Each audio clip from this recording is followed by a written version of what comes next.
నమస్తే అన్న, అందరికీ నమస్కారం. కువైట్ విదేశాంగ సహాయ మంత్రి గారు మనం చూసుకుంటే ఇరాన్ పైన ఆగ్రహం వ్యక్తం చేశారు.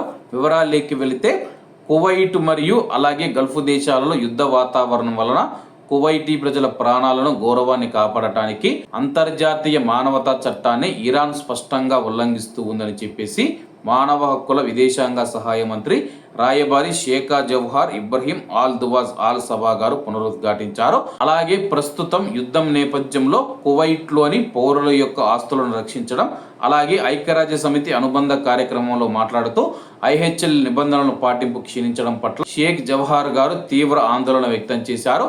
9వ వార్షికోత్సవ పౌర రక్షణ వారోత్సవాల సందర్భంగా ఐక్యరాజ్య సమితిలోని కువైట్ శాశ్వత మిషన్ ఈ కార్యక్రమాన్ని నిర్వహించింది.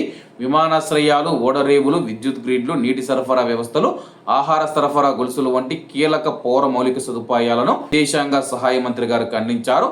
ప్రాంతీయ పౌర లక్ష్యాలపైన ఇటీవల జరిగిన డ్రోన్ మరియు క్షిపణి దాడుల నేపథ్యంలో మరింత సమర్థవంతమైన అంతర్జాతీయ జోక్యం అవసరమని చెప్పి ఆమె నొక్కి చెప్పారు. అంతర్జాతీయ చట్టపరమైన వ్యవస్థలను బలోపేతం చేయాల్సిన ఆవశ్యకతను పునరుద్ఘాటించారు. ఐక్యరాజ్య సమితి చర్చలు నిబంధనలను పాటించడాన్ని మెరుగుపరచడాన్ని మరియు పౌరులకు నష్టం తగ్గించడానికి ఆచరణీయమైన చర్యలు మరియు ఉత్తమ పద్ధతులు అందిస్తాయని చెప్పి ఆమె ఆశాభావం వ్యక్తం చేశారు.